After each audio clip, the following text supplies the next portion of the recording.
Welcome to Season 4 of Shift Out Loud. This podcast is your invitation to play bigger. What does that mean? It means letting go of the self-limiting beliefs that keep you from stepping into your most powerful version of yourself. My favorite conversations are with people who have made that shift and they move about the world differently because of it. Their setbacks served as a catalyst to change their circumstances, make new decisions, and shift their course. And I hope it inspires you to do the same. So listen in, get inspired, and know I'm right here cheering you on.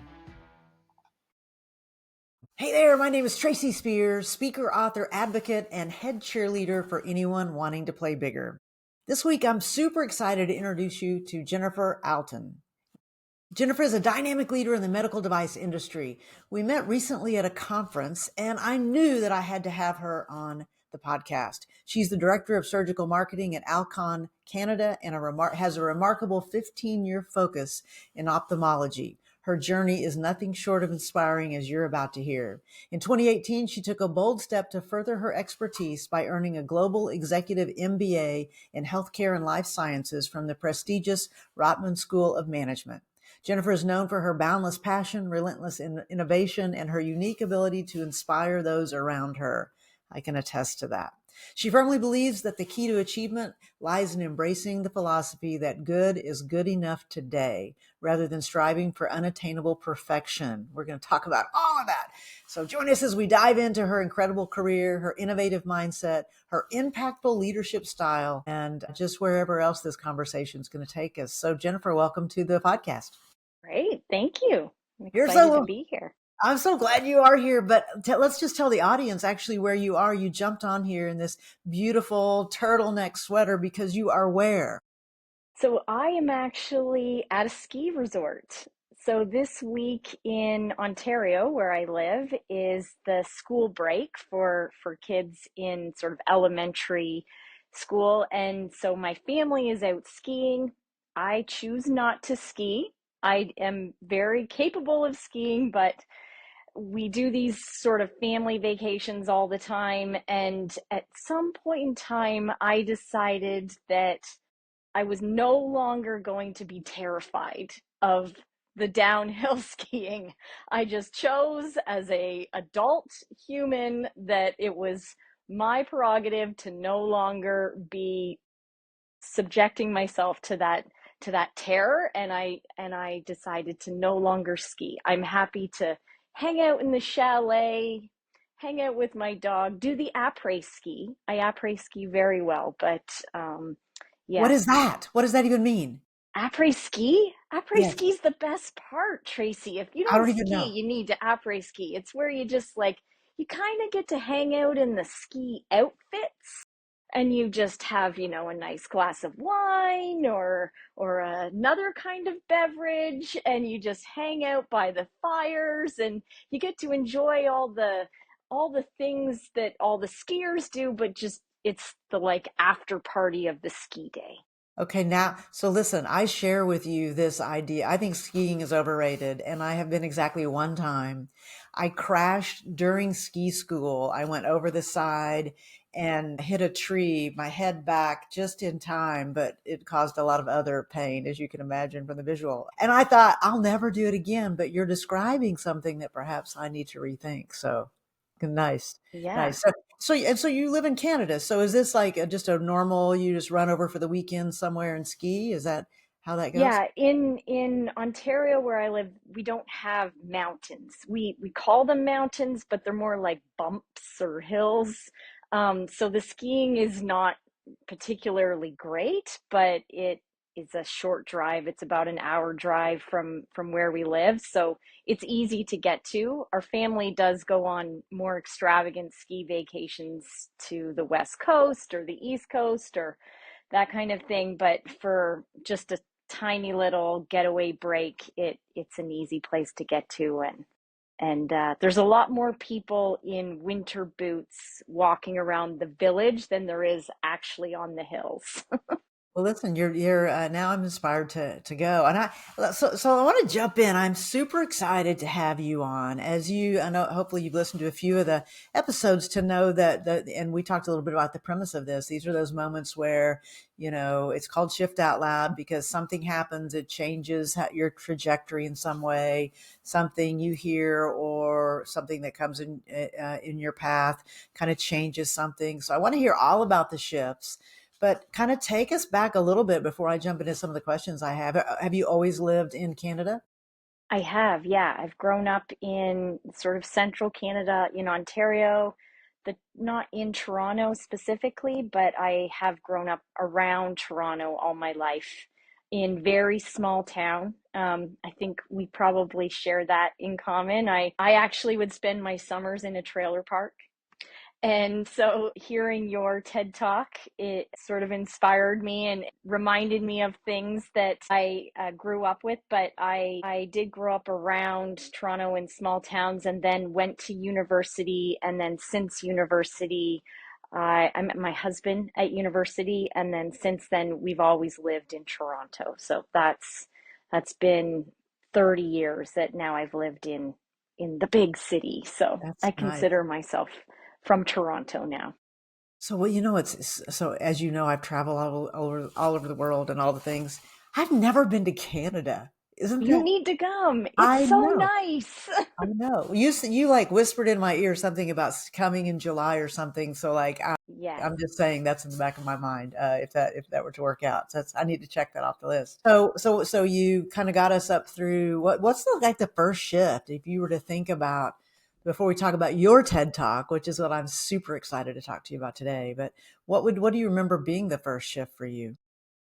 I think probably for me, one of the biggest shifts would have been leaving that small town and going to university. And as far as my family goes, I was the first to go to university and to get, that higher education. And I I always knew I wouldn't stay in that small town. Um, I think I always I just had more aspirations than that. And so once I moved out, it was kind of no looking back and being surrounded by people that had the same interests as myself and wanting to learn about science and be academic and just challenging ourselves to be in this constant state of learning. That to me was when I really realized that that was where, for me, the magic was that this constant state of learning, this constant challenging myself to be not even a better person, a better version of myself, but just to challenge myself to be thinking outside of my comfort zone and to constantly be striving to learn new things and do new things. What did your parents do? My mom, she was mostly a stay-at-home mom. And then I had a younger brother. He was about 5 years younger than me. And so she stayed home with him. And then once he was off to school and comfortable there, then she had odd jobs. She would work at the local grocery store and the Stedman's. I don't know if you know Stedman's. It was like kind of like a department store, but really small. And so she did that. And my dad actually worked for Bell Canada, which I'm sure you're aware of. Bell is like the telephone company, Yes. and I think it's a pretty global company. At least it used to be. He worked there his entire life. Wow. So, like, right out of school, he started working for Bell, climbing telephone poles, like actually hooking up the wires on telephone poles. And then, obviously, over his career, progressed through many different jobs. But he started his working life at Bell and retired from Bell, and it was the only company he ever worked for. Interesting. Do you have that in your DNA that you're going to stay in your company forever? No, I don't think so. I mean, I've already had several opportunities to work at different organizations. I think I mean, I would love if a company could give me the opportunity and the growth that I want within the same company. Unfortunately, I just don't think it's the reality, especially when living in Canada to and wanting to continue to have a career in med device. There's not a lot of um, there's not a lot of movement, for lack of better word. I guess you often have to leave Canada in order to progress within company. For example, my company's headquartered in Fort Worth, Texas, and Wow. as well as in Geneva. So if I have willingness to move to one of those other places, there would be a lot more opportunities for me, which I'm not opposed to. You know, you get to a certain place in your career where family is grown, and then it maybe gives you a little bit more latitude to be moving different places.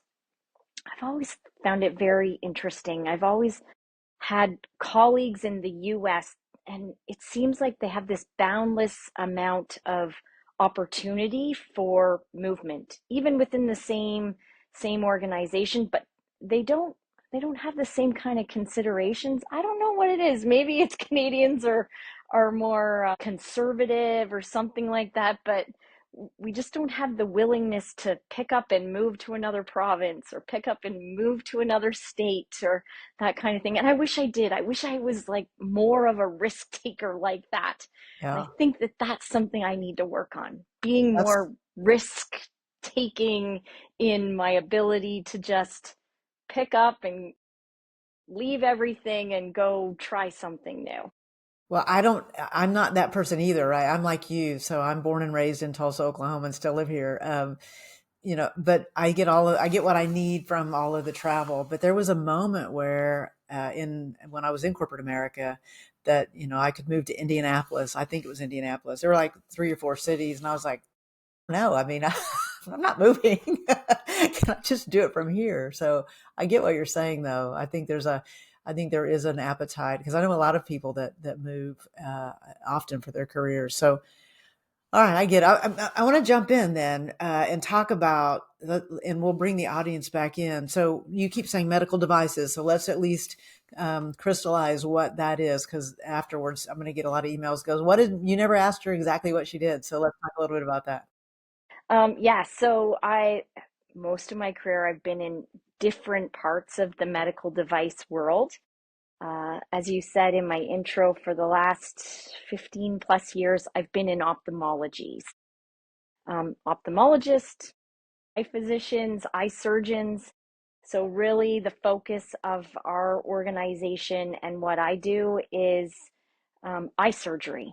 So when people are having cataract surgery, when they're having refractive eye surgery, like correcting, getting rid of your glasses, having that kind of laser eye surgery, glaucoma surgery, retinal surgery, basically providing the pieces of equipment as well as all the consumables and that kind of thing that go along with those surgeries is the space that I live in and have lived in for quite some time.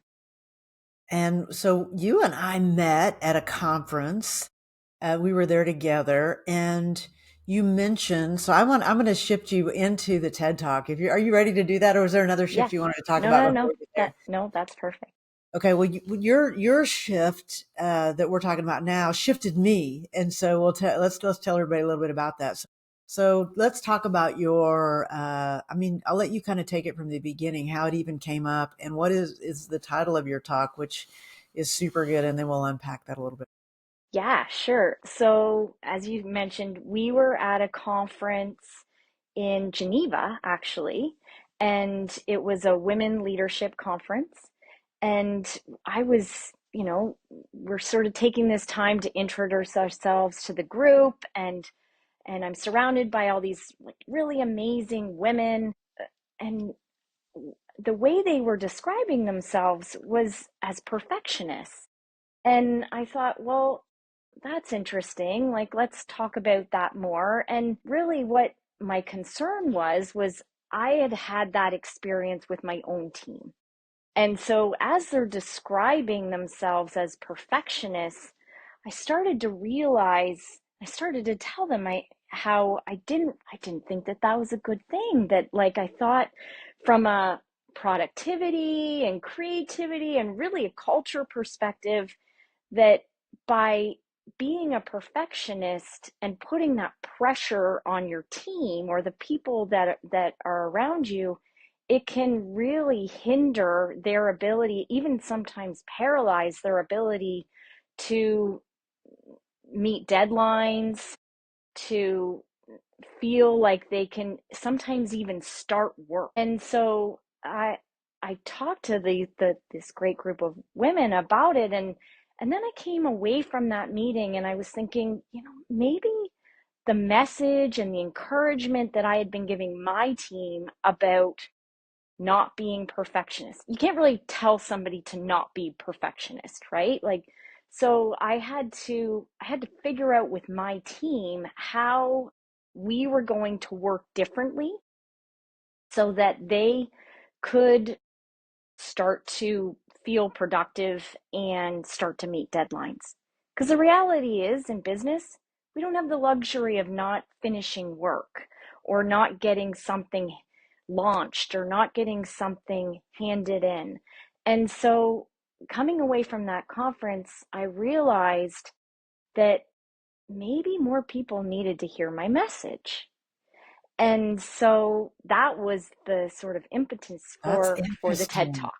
I did not realize that was born from that. And for the audience, I want to just give a bit more context to that. The women in this audience have been selected by their companies to attend a signature leadership, which shout out to Carol Seymour and her team. And so she puts on these global, meetings, and I'm fortunate enough to be on the faculty of that. And so I hear that in every room, though, Jennifer. What I want you to know is like that was not a unique room. Like that, I've never gone to a conference, been part of a conference where there aren't a bunch of super smart women and men, by the way, talking about how the perfectionism, can be, limiting or a liability, and all of the things that come off of that. I don't know if you're going to talk about that, but I just want to put a piece in there when you're talking about how that lands on a team. It is paralyzing. To Mm-hmm. your point, maybe you I don't remember you saying that you suffered from that. But what I hear you saying is that you had a lot of people on your team that were trying to make everything perfect, and that does slow down innovation. It does delay getting projects out, and it also creates burnout, don't you think? Absolutely. It's interesting. So as part of my TED Talk, so I guess maybe I'll just dive into that part as far as the title of it. So the the concept as we're discussing is not new. Perfectionism exists. For many, many years, people have been talking about progress over perfection or good is good enough. And so the concept that I came up with is not new. I just kind of packaged it up and renamed it. But I think the key, and so I called it working in draft. And the key difference, I think, in that was this ability or permission for somebody to go back to their work. And I think that what I discovered with my team was this ability for them to go back to it, to not have to like stamp it as final. That was the trigger that had them feeling much more comfortable with maybe giving something in and maybe not getting stuck in the weeds of the details. Um, I think that was the number one thing. And so what I started to talk with my team about was good is good enough today. Mm. And it was that today addition to the verbiage to that concept that was working in draft. And it was that little tweak in the language that allowed them to start to like really lean into launching something, tweaking something, editing. And I always use the example with my team of the iPhone. None of us has the original iPhone. If they had have like stopped innovating once they thought it was perfect, I mean they would we wouldn't have iPhone 16 or whatever even exists these That's days. right. That's right. So it was that ability to like go back, and it was also, I think, what I discovered was that distance of time between when you hand something in, when you launch something, whatever it is, it's that distance of time that actually, when you go back to it, you have this new clarity of like how maybe you want to do things a little bit differently, how maybe you can innovate a little differently or tweak it or whatever. And that clarity of time is was the key in like what really empowered my team to be creative and to be doing things differently. Mm. Well, and you're right, because when you're in the moment on the front side of that, you don't have as much perspective because you're on the front end of it, and you lose the value of the look back and the retro on that. So the fact that you've created a system and you've named it where it forces that. I mean, so what was the effect with your team? So when you start talking about that, what all happens? What were some of the outcomes? Yeah, I think it was, first of all, like as a team, we had to decide to do this together, right? Because I have some really talented, creative people on my team, but there was, some of them that were like me that are less about the details, and some of them that were definitely identified as perfectionists. Sure, sure. But we all had to sort of lean on each other to support each other and to like challenge each other to say, okay, is this done? Can you hand it in today?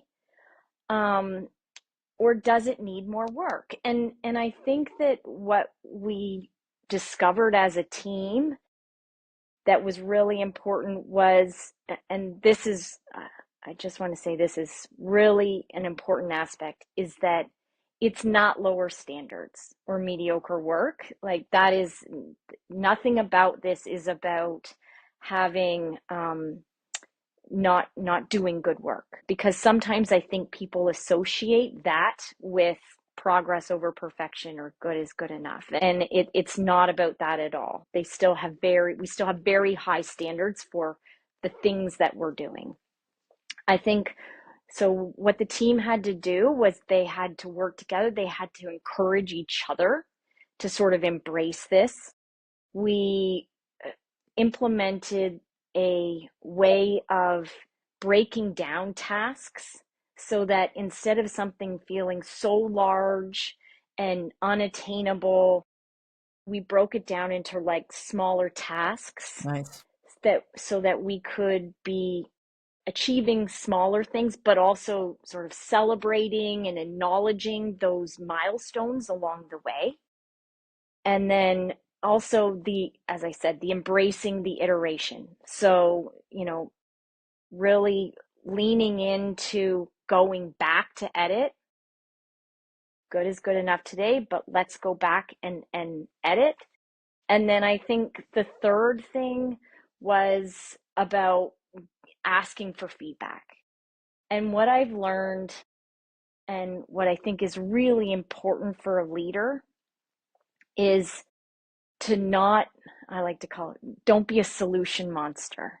Yeah. And it's if somebody comes to you and they're asking you, is this good? Is like, what are your thoughts on this? I think in the past, this is probably a shift for me, another major shift. In the past, I would have given them answers. You do it with your kids all the time too, right? They come and they ask you for something, and it's so easy to just give them the answer, give them the solution. And I think what really shifted with my team and with myself is when we started to stay more curious and we started to ask questions. Because I think if somebody trusts enough in the process to come to you and ask you for your input, that if you are telling them the things they need to correct or change, now you're just really feeding into their perfectionism.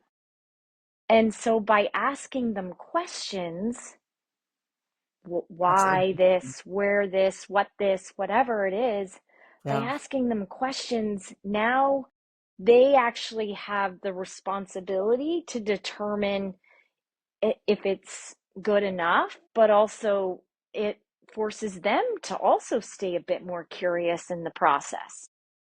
So do you have like a set list of questions that you all ask, or is it just that you're going to build in and ask a question before you give the answer? Yeah, I think there isn't, I mean, it depends on what the scenario is, but it would be ask at least two questions. Okay. Nice. I love that. You said that you celebrated like the daily stuff. Like what is a celebration for your team? What does that look like? Is it everybody getting on a call? And tell us a little bit about your team. Anything you want to say? Yeah, I think, I mean, it's celebrations can show up differently. It can even just be a acknowledgement of the two of us in our conversation and celebrating that win and acknowledging them. And I think with the few people on my team that would have identified as a perfectionist, I think that really helped them. It really helped them to like start to get comfortable with the process and start to like think, okay, I can move past this.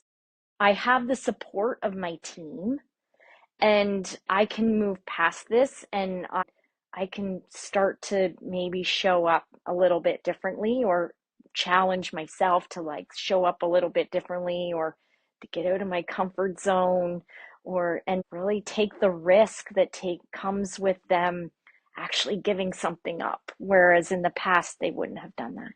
So is it hard for you as a leader? So you're leading this big team and you're, trying to get them into the idea that, good enough and good enough today. And um, there's going to be moments where you know that they're going to fail. And do you save them in that moment, or is the lesson more important for you as a leader for the people on your team that that they come up with the answer?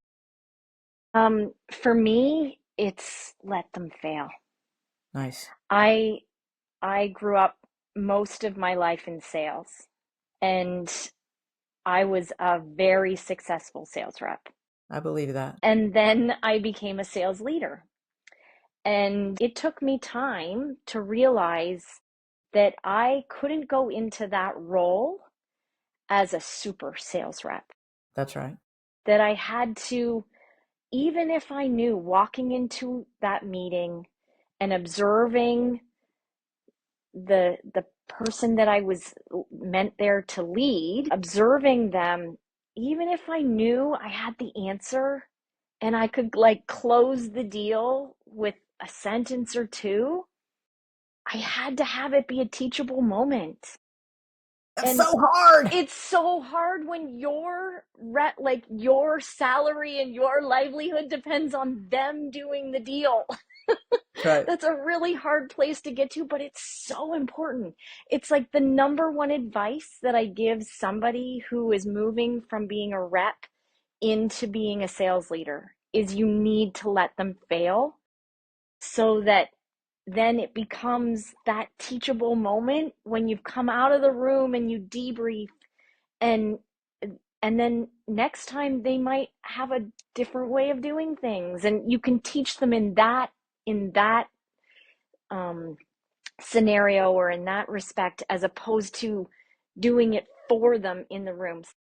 So yeah, I have to let them fail and believe me, like over the few years that we've been practicing this working in draft, it's not perfect. It like sometimes it's clunky and sometimes I like need to remind my team like you need to let this go and tomorrow is the deadline And so whatever you need to do to have it be good enough tomorrow is how we're going to have to live. But the way we get back out of that is by letting them go back to it 3 days from now, or a week from now, or a month from now.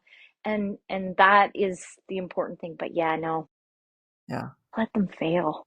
Listen, I did that so wrong for so long. As you know, I was a sales manager. We share that. And my well, there were many mistakes, but two of them were I was unwilling to lose the deal. And I was unwilling to see that other people had different ways of approaching it. And if it was not how I would have done it, then I was critical of it. And so I think I probably still do that to this day.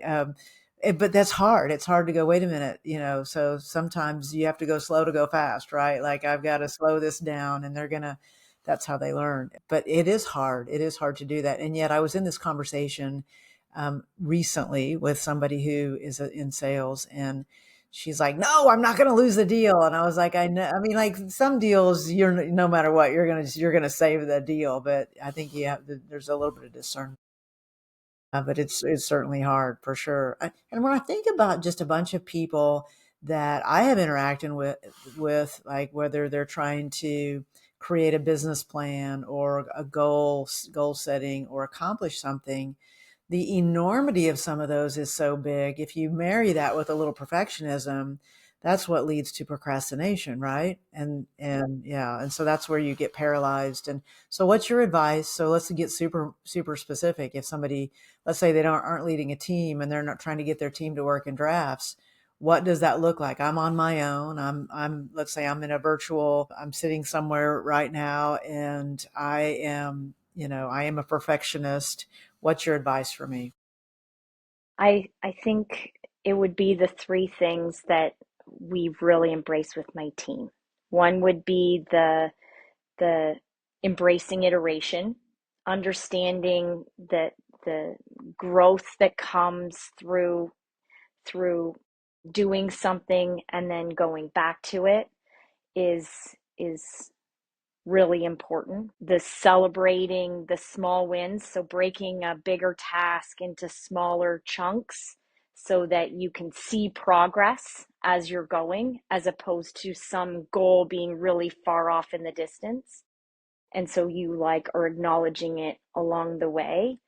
And then the seeking feedback, like making sure that you have one person or a group, like a team or whoever, if you're one single person, that you have somebody that you can go to that's going to force you to be curious Nice. and ask the right questions that are going to help to move you along. Yeah, I think too many organizations, when I was doing my TED talk, I obviously did a little bit of research on this, and Forbes did a survey, and 2/3 of people that they asked were struggling with perfectionism. And 1/3 of those people that they asked were actually considering leaving their organization because perfectionists, because maybe their manager was a perfectionist or there was perfectionist expectations in the workforce.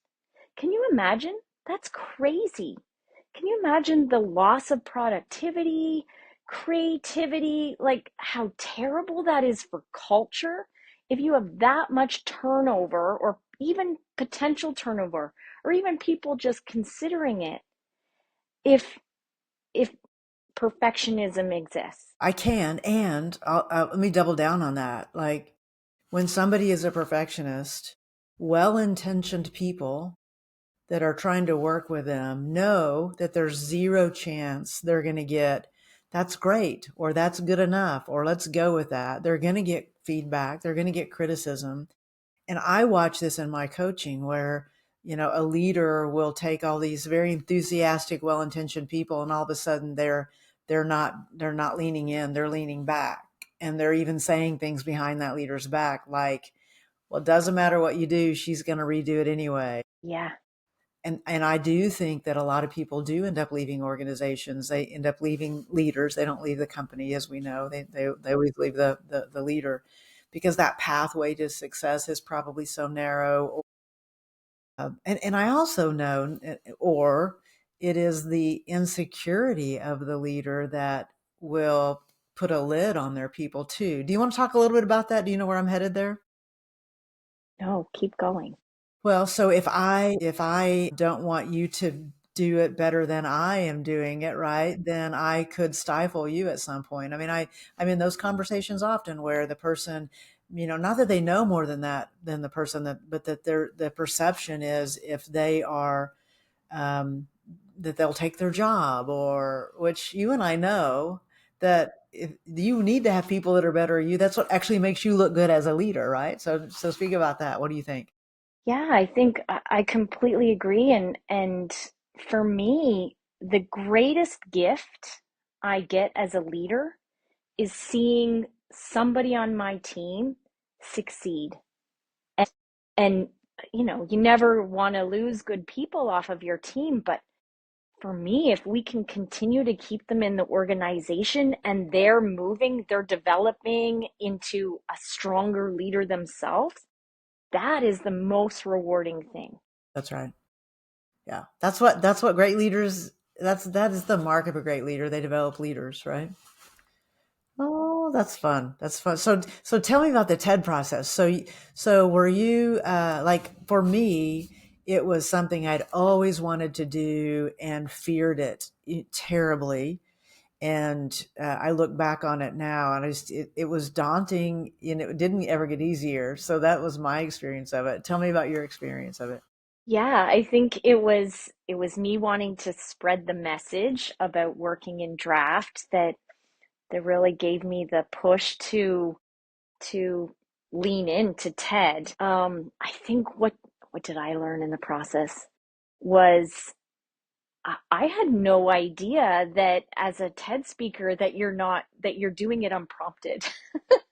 That I figured that they were just reading off a teleprompter or No, something, and so when you go through the experience and you realize that it's memory, it's all memory, and there's nothing to prompt you. That was very shocking to me. I mean, I've seen you speak. I would say that having known that you had done a TED Talk and having you speak in front of a few groups now that I've been part of, you inspire me the way that you present yourself. And so for me, what I think was the biggest impact of TED was how much you have to practice. that's right. And I was practicing with my family. I was practicing with my colleagues. I was practicing in the shower, on the drive to work. I even practiced in the back of an Uber, and every Uber driver I had listened to my talk. But I think it was that practice now that I realize, and I think you and I have talked about this, is that I call it like practice for authenticity. And it was that ability to know it so well that allows you to like remove yourself from the robotic way of speaking and to really like feel the emotion of it. And so now it gives me this new perspective on everybody who I admire as a speaker. There's some really charismatic people, but I think like a Michelle Obama or somebody Yeah, like this. the I best. Yeah. think, yeah, some of them are pretty natural, but now I like look at it with a different view on how much work and how much practice they have to have had in order to appear that authentic in their delivery.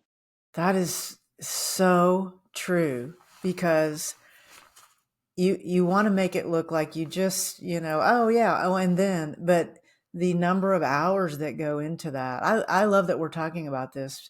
I haven't ever spoken to anybody about this before, but there's never anything casual. Like, unless it's a story that just happened when you walked in and you were about to say something and you saw somebody in the lobby. It is a lot of work. And I was not happy with my TED Talk because it took me too long to drop in. uh, a coach that I worked with, Trisha Brooke. Shout out to Trisha. She when she saw it, she goes, "Nice, but you didn't drop in until halfway through." And I was like, "She's right." Like I was still so, but halfway through, I remember getting the first kind of chuckle, laugh, and then I was like, "Oh, now here I am." But you only have 10 minutes, so if you wait Yeah. till halfway through to drop in, it's like you maybe lost your audience. Did you have that experience, or were you? I'm going to imagine that you walked right in and you just nailed it from the beginning. Is that Well, fair? so we practiced the day before, and I think that was extremely helpful because I knew I could do it. From by having that, I didn't know I could do it until that practice happened. I got you. And then I knew I could do it. But then you have the bigger audience, and it's being it broadcasts global, and there's watch parties all over the world and all of That's this right. kind of thing. And so, I've spoken in front of people, but I was nervous as heck. And so, and I think of like nine speakers, I think I was six or seven. So I had to wait through everybody That's else, right. That's and or right. through a good number of them. And I remember getting on stage and looking around, and there was this one girl this woman that had been there the day before, and I could see her out of the corner of my right eye. Okay. And the day before, she was so animated and like she was really into my talk, and she was like the biggest cheerleader you could imagine, silent cheerleader over there on the side. And I had said to her, I said, I hope you're going to be here tomorrow because you gave me the encouragement that I needed to get through this. And she said, I'm going to be here. I got you, girl. And so the next day, she sat in the exact same spot, and I could see her out of the corner of my eye. And at one moment, I was feeling a little nervous. I could feel my feet actually starting to shake, and I like dug my toes into my shoes, That's and right. I looked over at her, and she just gave me this like nod, like I got you. And I just went, and Nice. I think the feedback has been very good. I felt very good once I was done. Obviously, I was very happy to watch it back, and I felt very good about my delivery of it. You should, as because I got to see it for the first time with you, so that was a treat for me to watch it with you, and you were re-experiencing it. And yes, you were a total pro. And for the audience though that wants to do a TED Talk, like it sounds like, oh, so we're professional speakers, like but when you say the memorization, it is a word for word, which I never memorized anything word for word ever. Like I'm good at conceptually, for 10 to 12 minutes or however long, it is. But when I went the day before for the practice, so everybody practiced, it's just like literally a show run through. And like three of the people freaked out in the practice round. And so, like, I was fine, I did mine, but I had to sit there and watch them, and that's what made me more nervous because they were the super confident ones, when we're back in the blue room or the green room or whatever room we were in. And one guy fell apart so colossally that he had to walk off the stage, and he was in tears. And so the rest of us were like, "This is the worst idea ever." Did they go the next day? Did He they did. actually go? Yeah, no, he went on, but rumor has it that after we all left, that he was there for into the night. They left. I don't even remember how it happened, but he came back in the next day, and he was super confident until that happened because you meet with those people a few times. Yeah. I'd met with him before, but he ended up doing okay, but not as good as he had done in some of the previous. But I mean, it just shook him. And he was a very confident guy. So I'm not trying to overstate how brave we are. I'm just saying it messes with you like in a way. And I've done a couple of them now. I did one in a studio, and that was pretty easy because I Was that didn't. the Oxford talk? No, thank you. That was a different one. That one I did have a teleprompter too, which was what was weird about that is I'd never had a teleprompter either. The Oxford talk was the pressure was on because as you walk into Oxford, first of all, like you have all of that. Okay, this is your podcast, not mine, so I'm going to be quiet. But yeah, so I No, I'm so super. I love to hear about this. I want to hear about it. you just, the history on walking up to the room that they have all the cameras in, and someone's like, "Oh, look, it's Albert Einstein's class picture here," and I was like, "What?" That's where. So there's all of that stuff. But let's go back to you. Thank you for indulging me for a second. So the talk is over. How do you go celebrate? Oh, so it was actually the day that so I'm Canadian. I was down in Fort Worth, Texas, and it was election day. Oh, snap. Okay. So so it was there was a lot going on. But I did go and I celebrated. I like to have a drink once in a while, but for the month leading up to it, I did not have a single glass of wine or anything. What? And so yes, I just thought like it I don't know, I just wanted it to be like as clear focused as I could. Love that. So I'm not gonna lie. After the TED Talk was done, I went and had a cocktail. Nice. Yeah. I did exactly the same thing. Yeah, I was like, okay, there's the relief of that. And I took off the first half of the next day because I knew, what I didn't know is just how much emotion I was carrying around. Did you have that experience? Yeah, and you want to know what the sweetest thing was is how proud my husband was of me. I mean, I had lots of people that were super proud and celebrated me uh, accomplishing that and like work colleagues, I received a million messages. But when I got home a couple days later, because I was in Fort Worth, my husband uh, had set up this get together with all my friends for a dinner, and he What? had a cake made with like the TEDx symbol on it and congratulations to him.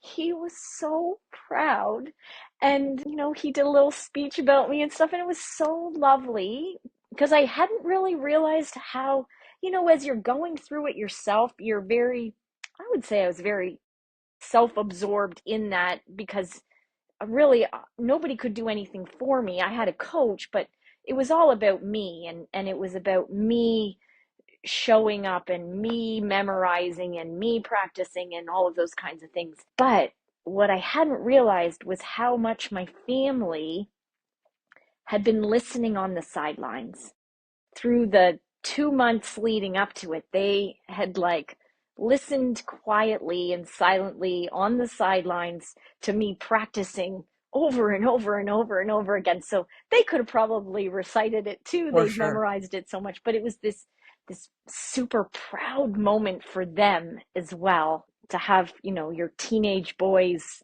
telling their friends that your mom's done a TED talk and all of that kind of thing was really, really lovely. Oh, I love that. I love that. I'm glad you had that experience. So will you do it again? Tell me what's the shift that's next for you? Does it include you being more in the speaking business? Is that a one and done for you? Well, my shift, this is my first podcast. Nice. Yes. I am your first pod. I Yes. love that. Well, Yes. So yeah, I think what I realized is that if you have a message, don't assume that people already have understanding of or are already practicing it or whatever. Like if you have something that you're passionate about or feel very strongly is important for others to hear, I think that you need to take the opportunity to say it. And that's what I also realized through all of this is that as much as I assumed other people were practicing this or leading this way, that's not necessarily the case, and that others could benefit maybe by the way I was doing things. And I think that was really eye opening to me. And so I think if there's other things like practicing to be authentic, if I can help others with like starting to live that more or believe that or even just hear it, I think that is where I want to spend my time. mm, that's good stuff. I think for me, after I watched your talk and talked to you about it, I remember coming back and something that would have taken a long time, I thought, I'm just going to do a draft of it. And I got through it, and I didn't even have to go back to it. I was like, oh my gosh, I was front loading the pressure Yeah. with all the things. And so just thinking about working in draft is, I don't, it's hooky. I think it's great. I immediately was like, you have to be on my podcast. So, for all of the listeners that are listening in, that kind of shift could be transformative, right? To start to think about things as working in draft form instead of it having to be perfect. And when you say 2/3 of the people are walking around with a little bit of perfectionism, in their days, probably surprised it's that low. I think we all have a tendency to that. So if somebody does want to learn a little bit more about you or get in touch with you, how would they do that? Yeah, I think I don't know if you have my email like attached to the podcast, something like that. I would LinkedIn? love for people to reach out.